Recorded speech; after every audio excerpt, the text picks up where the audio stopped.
Фицо идет на обострение. Критический уровень поддержки Путина. Литва борется со шпионами из Беларуси и России. И откуда снова повеяло большой войной. Обо всем этом расскажу подробнее в эфире Нехта. Самые важные и интересные новости. Словацкий премьер Фицо обвинил Зеленского в угрозах и едет в Москву. ВСУ примут участие в параде, но не в Москве. Бешенство российского МИДа. Уоррен Баффет уходит. Конец целой эпохи в мире инвестиций. Спасибо, что смотрите, спасибо за доверие. Не забывайте ставить лайки, не забывайте оставлять комментарии и не забывайте подписываться на каналы. Все это очень несложно. Поехали. Путин не хочет мириться с Киевом. Говорит, примирение неизбежно, но только с частью Украины, точнее, украинской частью русского народа. Неизбежно. Это вопрос времени, говорит он. Для этого даже ядерку не надо будет применять. Ну и не было необходимости применять оружие, о котором вы сейчас сказали. И, надеюсь, и не потребуется. У нас достаточно сил, средств для того, чтобы довести начатое в 2022 году до логического завершения с нужным для России результатом. В интервью кремлевскому пропагандисту Путина пытаются показать человечным. Пропагандисты это подхватывают. Видимо, рейтинг падает. Вы как думаете, зачем такое именно сейчас? Такое тщательно взвешенное интервью Путина? Пишите в комментарии под этим видео, не забывайте.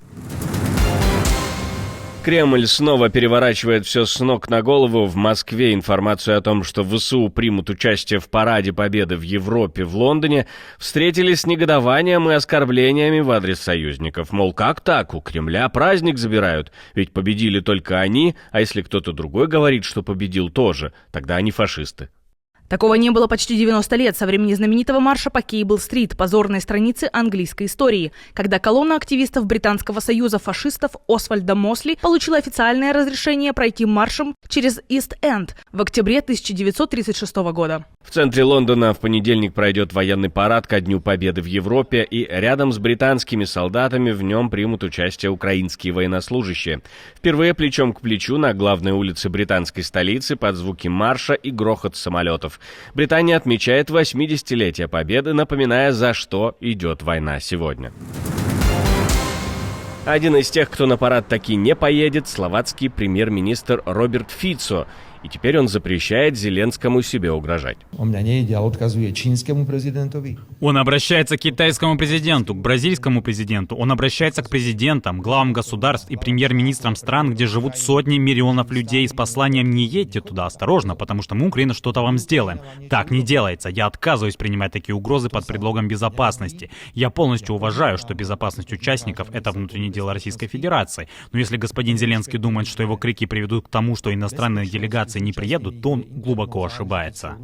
Кремль ожидал, что предложение Путина о трехдневной тишине с 8 по 10 мая под парадный марш пройдет как жест доброй воли, но вместо этого получил холодный душ. Зеленский назвал эту инициативу театром и манипуляцией, напомнив, что прекращение огня на 3 дня не мир, а просто пауза перед новой бойней. Кремль увидел в этом угрозу, Фицо озвучил версию Кремля. Радиационная опасность сегодня объявлена в Никополе и районе, но мэр города пояснил, что это произошло по ошибке. Он говорит, что угрозы для населения нет и ситуация находится под контролем. Ранее звучали заявления об обстрелах оккупантами Никополя с территории захваченной Запорожской АЭС, и это заставляет таки немного нервничать по поводу радиационной безопасности. Но следим вместе с вами за ситуацией. Там всеми доступными способами. Все обновления в наших телеграм-каналах. Не забывайте подписываться. Наша команда существует благодаря вам. Поддержите ее, чтобы мы могли продолжать нашу работу. Жаркое голосование в Румынии. Страна выбирает президента, и все идет к тому, что во второй тур выйдет человек, которого боится и Брюссель, и Вашингтон. Выборы проходят после громкого скандала. Прошлый тур пришлось аннулировать. Конституционный суд признал, что результаты были сфальсифицированы через соцсети и вмешательство извне. Победу тогда, напомним, взял одиозный Кэлин Джорджеску, но суд отменил результаты. Теперь Румыния снова голосует, почти 19 тысяч участков открыты, за границей уже давно выстроились очереди. На фоне недоверия к традиционным политикам, скандалов и усталости от Европы Джордж Симеон взлетает на волне протеста. В первом туре он уверенно лидирует, по крайней мере, по результатам предварительных опросов, и уже сейчас активно борется за поддержку румынской диаспоры. За границей тысячи его сторонников, для них он звучит как надежда и реванш. Но в его сторону движется и ответный удар. Сразу два прозападных кандидата, бывший сенатор Крин Антонеску и мэр Бухареста Ника Шурдан, готовятся остановить Симеона во втором туре. У них поддержка от 10 до 20% в зависимости от соцопросов. Это немного, но этого может хватить, чтобы не пустить румынского Трампа в резиденцию. Да, мы разделены. Отсрочка выборов была травмой, социальной травмой, но задача будущего президента — объединить румын. Любая президентская кампания невероятно сложна. Более того, это была долгая кампания. Я имею в виду не строго 30 дней, а скорее всю историю и психологический заряд, который накопился из-за этой кампании. Антонеску — политик старой школы, опора правящей коалиции, Дан — антикоррупционер, мэр столицы и лицо новой политики. Оба за ЕС, НАТО, и второй тур назначен на 18 мая. Будем следить за развитием событий там. Жесткий разворот в Вильнюсе. С 3 мая Литва начала аннулировать виды на жительство у россиян, которые слишком часто наведываются на родину. Теперь достаточно съездить в Россию или Беларусь чаще одного раза в 3 месяца, и ВНЖ может быть отозван. Без уважительной причины «Прощай, Литва». Это не просто бюрократия, это сигнал. Власти усилили визовый бан на фоне продолжающейся войны в Украине. Новые правила касаются не только ВНЖ. Россиянам и белорусам теперь сложнее получить визу в принципе, купить недвижимость или даже просто ввести украинскую гривну на территорию ЕС. Литовский МИД подчеркивает, исключения будут редкими, только если в дело вмешивается дипломатия или речь идет о международных перевозках. Остальные обязаны четко объяснить, зачем ездят туда, где, как подчеркивают в Литве, идет война против Европы. По состоянию на начало апреля в Литве жили более 14 тысяч россиян с видом на жительство, теперь каждый из них под пристальным контролем. Как думаете вы, сколько видов на жительство исчезнут, будут утрачены уже в ближайшие месяцы? Не забывайте написать свое мнение в комментариях. Тревожный прорыв в небе над Израилем. Ракета, выпущенная йеменскими хуситами, прорвала оборону и взорвалась возле главного аэропорта страны – Бен-Гурион. Взрыв прогремел буквально в шаге от одного из ключевых объектов безопасности и гражданской инфраструктуры Израиля. Ранены 3, по данным израильских медиа, они получили легкие травмы. Но главное не в этом. Ракета пролетела сквозь систему ПРО, противоракетной обороны. В Цахал признали, ее не удалось перехватить, несмотря на несколько попыток и задействование нескольких систем, они просто не сработали. И это тревожный сигнал. В Кабинете министров не исключают даже вероятности нападения на Йемен, как пишут медиа, а министр обороны пригрозил жестким ответом.